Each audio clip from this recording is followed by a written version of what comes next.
الم نخلقکم من ماء مہین، کیا ہم نے تمہیں ایک حقیر پانی سے پیدا نہیں کیا، ایک منی کے قطرے سے، اور وہ اتنا حقیر ہے کہ عام گفتگو میں اس کا ذکر کرنا بھی انسان پسند نہیں کرتا، اتنی حقارت سے اسے سمجھا جاتا ہے۔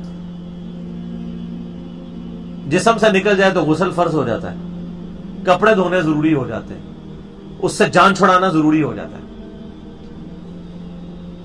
اسی کے اندر اللہ تعالیٰ نے انسان کی اوقات رکھ دی ہے کہ انسان کبھی اپنی پیدائش کے اوپر غور کرے تو کبھی اس کے اندر اکڑ نہیں آ سکتی۔ اور دیکھ لیں کوئی دنیا کا بڑے سے بڑا انسان، اس کی پیدائش ہوئی اسی طریقے سے۔ ایک حضرت عیسیٰ علیہ السلام اور حضرت آدم علیہ السلام کی ایکسیپشن ملتی ہے نا، ادروائز بڑے سے بڑا کوئی پیغمبر ہو، بڑے سے بڑا کوئی فلاسفر ہو، بڑے سے بڑا کوئی جو ہے وہ سائنٹسٹ ہو، وہ پیدا اسی طریقے سے ہوا ہے، ایک حقیر بے قدر پانی سے۔ تو اللہ فرماتا ہے کیا تمہیں ہم نے اس حقیر پانی سے پیدا نہیں کیا؟ فجعلناہ فی قرار مکین، پھر ہم نے اسے رکھ دیا ایک محفوظ جگہ، رحم مادر میں، ماں کے پیٹ کے اندر بڑی مضبوط جگہ، 3 یعنی پرتوں کے اندر اللہ تعالیٰ نے اسے محفوظ کیے، ایک جنین کی فارم میں، ایک ایمبریو کی فارم میں، پھر اس کے اندر اللہ تعالیٰ نے جس طریقے سے نقش و نگاری فرمائی ہے، وہ تو نہ ماں کو پتا ہوتا ہے نہ باپ کو پتا ہوتا ہے۔ ماں باپ ویسے عزت اویل کرتے رہے، وہ تو بیچارے ذریعے ہیں، صرف کرنے والا تو اللہ ہے۔ نہ باپ کو پتا ہوتا ہے کہ کیا ہوا، نہ ماں کو پتا ہوتا ہے کہ کیا ہوا۔ الی قدر معلوم، ایک معین مدت تک کے لیے۔ فقدرنا، تو ہم نے ایک اندازہ ٹھہرایا، فنعم القادرون، تو کتنے ہی بہتر ہم اندازہ ٹھہرانے والے ہیں۔ ویل یومئذ للمکذبین، لیکن یاد رکھنا یہ جو ہم نے پیدا کیا اور دنیا میں بھیج دیا، یہ اسی طریقے سے تمہیں چھوڑ نہیں دیا۔ سیریس کریشن ہو تم اللہ کی، اس نے تمہیں کسی مقصد کے لیے پیدا کیا ہے، اور اس میں ہی قیامت مزمر ایسی جملے میں کہ ویل یومئذ للمکذبین۔ اب جو پھر رب کو ریسپانس نہیں کرے گا اس کے لیے تباہ و بربادی ہے قیامت والے دن۔ تو یہ اللہ تعالیٰ نے ایک انسان کو اس کی اوقات یاد کروائی ہے کہ تیری کوئی حیثیت نہیں تھی، اللہ تعالیٰ نے تجھے ایک بے قدر پانی سے پیدا کیا، 2 دفعہ تجھے شرمگاہ سے گزارا، اس کے بعد پوری زندگی انسان پخانے اور بدبو کا بوجھ اٹھائے پھرتا ہے،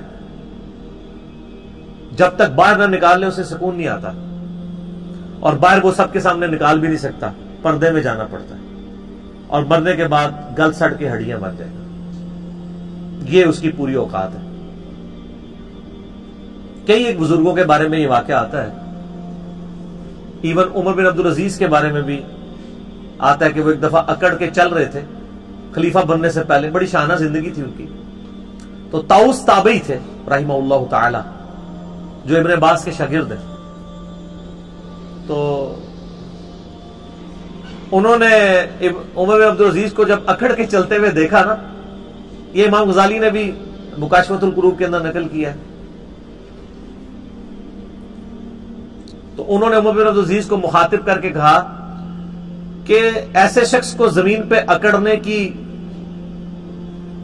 کوئی اختیار حاصل نہیں ہونا چاہیے، اس کی کوئی حیثیت نہیں کہ زمین میں اکڑ کے چلے، کہ جو ایک منی کے ناپاک قطرے سے پیدا ہوا ہے اور 2 دفعہ شرمگاہ سے گزارا گیا ہے، اور اپنے پیٹ میں پخانے کا بوجھ اٹھائے پھرتا ہے، اور مرنے کے بعد گل سڑ کے ایک مردہ ہوگا۔ وہ دیکھ لینا فوراً بو پڑنا شروع ہو جاتی ہے، تھوڑی سی لاش کو ڈیلے کرتے ہیں۔